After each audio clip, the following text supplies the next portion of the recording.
नमस्कार, आप देख रहे हैं इंडो नेपाल टाइम्स। हम बात करते हैं बिहार की। बिहार में नियोजित शिक्षकों की हड़ताल जारी है। वैश्विक महामारी कोरोना के बाद हुए लॉकडाउन से शिक्षकों की स्थिति बद से बदतर होती जा रही है। अब तक 5 दर्जन से अधिक शिक्षकों ने दम तोड़ दिया है।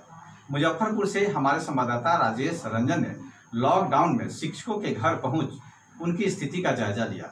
इस दौरान शिक्षकों की स्थिति देख वे भी भावुक हो गए। आइए देखते हैं एक रिपोर्ट। विभिन्न मांगों को लेकर लगभग 2.5 माह से नियोजित शिक्षक हड़ताल पर हैं। इस दौरान लगभग 3.5 लाख नियोजित शिक्षक हड़ताल पर चले गए। इसी दौरान कोरोना महामारी को लेकर प्रदेश और देश लॉकडाउन में चला गया और यह अवधि काफ़ी लंबा चला। इस दौरान नियोजित शिक्षकों की क्या स्थिति है, इनकी पारिवारिक स्थिति क्या है, इनके घर का चूल्हा चौका कैसे चल रहा है, इसी की पड़ताल के लिए इंडो नेपाल की टीम आज पहुंची है मरवन प्रखंड के नवादा गांव में, जहां प्राथमिक विद्यालय नवादा के शिक्षक मेथुर राम का घर है। आइए देखते हैं इनके घर की क्या स्थिति है, इनका रसोई कैसे बन रहा है, इनका चूल्हा चौकी कैसे चल रहा है।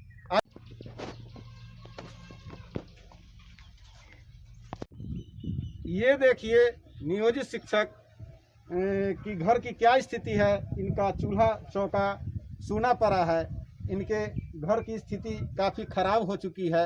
हड़ताल के कारण सरकार ने नो वर्क नो पे का सिद्धांत लागू कर दिया है। ऐसे में एक तो लॉकडाउन है जिसके कारण यह दूसरा कोई कार्य नहीं कर सकते हैं और इन्हें वेतन भी नहीं मिल रहा है। इस स्थिति में इनके घर की स्थिति काफ़ी खराब हो चुकी है। बच्चे भूख से बिलख रहे हैं। चूल्हा इनका कई दिनों से बंद पड़ा है, या तो बनिए से राशन उधार लेकर खा रहे हैं या कर्ज में लेकर खा रहे हैं। आइए अब हम जानते हैं शिक्षक से कि इनकी क्या स्थिति है। हाँ सर, बोला जाए। स्थिति तो हमारा बहुत ही दयनीय हो चुका है। हम इससे बेहतर तो हम मजदूर रहते तो अच्छा होता, ताकि मजदूर को जो सरकार से जो राहत मिल रही है वह भी हमें मिलता, हमारे बाल बच्चों को भरण पोषण होता, कुछ खाने पीने का सामान मिलता। वह भी स्थिति नहीं है। हम शिक्षक होकर के हम ये बुरी तरह से हम फंसे हुए हैं। न सरकार हमें कुछ मदद दे रही है और न हमें कोई तरह का मदद मिल रहा है। अच्छा, आपको तो हड़ताल से वापस आने के लिए सरकार बुला रही है। कई बार आपके सामने चिट्ठी भी आई है कि आप लोग हड़ताल से वापस चले आइए, फिर क्यों नहीं हड़ताल से वापस जा रहे हैं? हड़ताल से वापस क्यों जाएं? हम लोग इतने दिनों से समस्या झेल रहे हैं। जायज़ मांगों को लेकर के हम लोग हड़ताल किए हैं। कोई गलत मांग नहीं है हम लोगों का।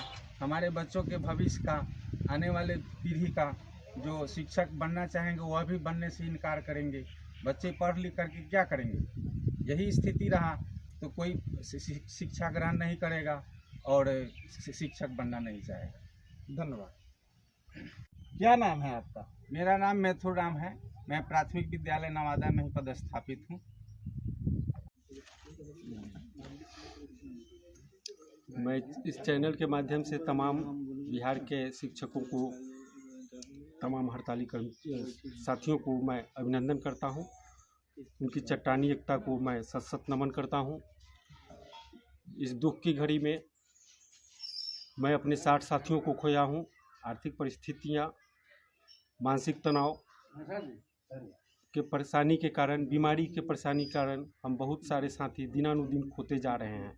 अभी मैंने देखा है कि कोरोना का जो ग्राफ है उससे ज़्यादा हमारे शिक्षक साथी का जो काल के गाल में चले गए हैं, बड़ा ही दुखद है। और सबसे बड़ी दुखद है कि हमारे तमाम जो शिक्षा पदाधिकारी हैं या मंत्री हैं, अभी तक संवेदना के एक शब्द भी हम लोगों के प्रति व्यक्त नहीं किए हैं। यह बड़ी बताइए आप कि लगातार सरकार के द्वारा आपको योगदान करने की नसीहत दी जा रही है, आपको बुलाया जा रहा है कि भाई आप योगदान कीजिए, हम आपके प्रति सहानुभूतिपूर्वक विचार करेंगे, फिर आप लोग योगदान क्यों नहीं कर रहे हैं?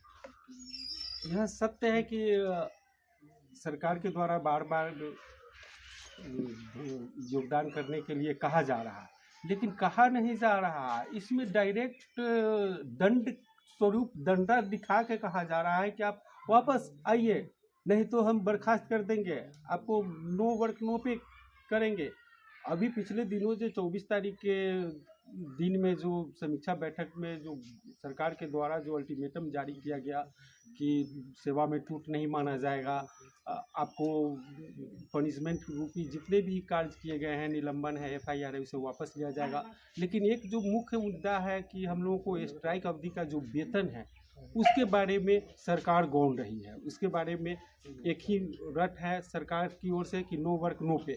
सोचिए कि इन परिस्थितियों से इतने के बावजूद, जूझने के बावजूद हम यदि जाएंगे तो फिर क्या 1 महीना मजदूरी करने के बाद अपने जीविकोपार्जन के लिए मुझे पैसे मिलेंगे? अपने बीवी बच्चों माता पिता को खिलाने के लिए पैसा दिया जाएगा?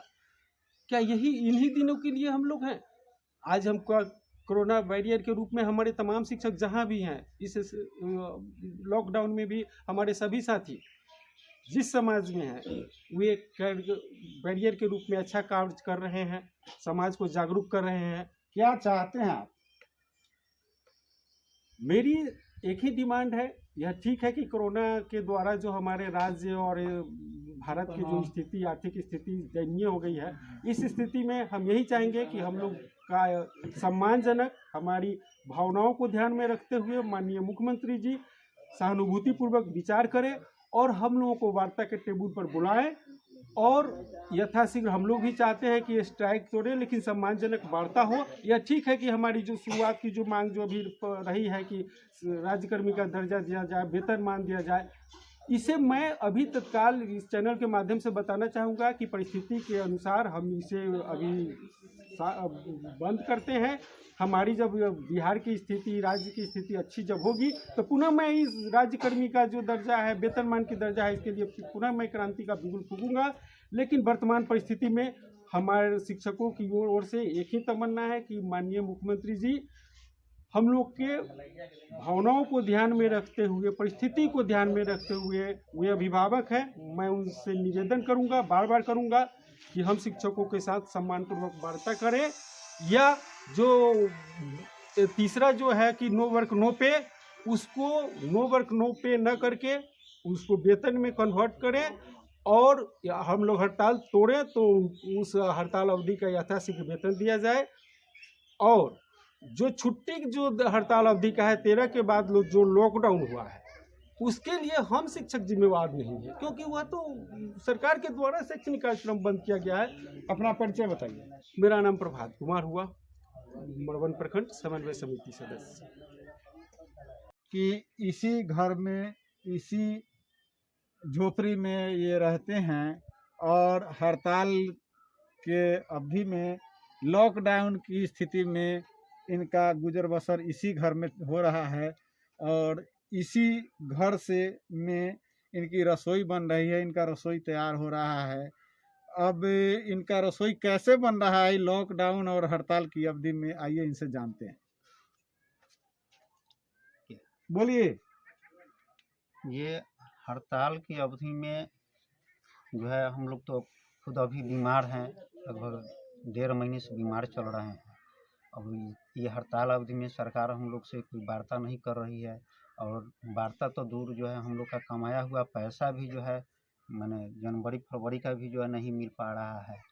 और बीमारी के लिए कैसे कैसे हम अपना इलाज करा रहे हैं। सबसे पहले तो 6 महीना से मेरी पत्नी बीमार थी, जिसका इलाज करवाते करवाते पैसा जो था सब खत्म हो गया। जब अपनी इलाज की बारी आई तो उस समय लॉकडाउन नहीं था, उसमें तो कर्ज की तरफ से मिल जाता था, लेकिन अभी ऐसा स्थिति हो गया है कि खाने के लिए भी आम पब्लिक को तो मिल जाता है, राशन किरासन मिल रहा है, लेकिन हम लोग को सरकारी बॉडी का मोहर लग गया, जिसका कारण है कि न हम लोग को सरकारी सहायता मिल रहा है और न ही कहीं से कुछ मिल रहा है। दूसरा नंबर कि समाज में भी लोग हाथ खड़े कर दिए मदद करने से। लोग कह रहे हैं कि आप टीचर हैं तो आपसे हम लोग उम्मीद लगा और जो है आप हम ही लोग को कह रहे हैं। तो दूसरा नंबर है कि अब कुछ खेत बाड़ी था, जो 10 कट्ठा ज़मीन था, उसको जो है भरना रख के तब अपनी इलाज में करा रहा हूँ। तो काफ़ी स्थिति खराब है, भुखमरी की स्थिति है। जी, काफ़ी स्थिति खराब है। भुखमरी की स्थिति है कि अब डॉक्टर जो है सलाह देते हैं कि अच्छे पौष्टिक खाना खाइए। इस हड़ताल में ये पैसा के अभाव में हम लोग पौष्टिक कहाँ से खाएं? दूध जमीन को गिरवी रखे हुए हैं। हाँ, जमीन गिरवी रख के इलाज करवा रहा। तो ये थे उत्क्रमित मध्य विद्यालय गोपालपुर के शिक्षक मनोज कुमार। हम गुरुर ब्रह्मा गुरुर विष्णु गुरुर देवो महेश्वर, जिस देश में शिक्षक को भगवान का दर्जा दिया जाता था, उस देश के शिक्षक की यही स्थिति है। आप देख सकते हैं क्या स्थिति है इस शिक्षक की, जिसके घर में खाने की का सामान नहीं है, जमीन गिरवी रख के इलाज करा रहा है। और यह हड़ताल अवधि और उसके साथ लॉकडाउन, क्या होगा इस शिक्षक के परिवार का, यह सोचने की बात है। इंडो नेपाल टाइम्स के लिए कैमरामैन सोनू शाही के साथ राजेश रंजन, मरवन, मुजफ्फरपुर। मैं कुछ और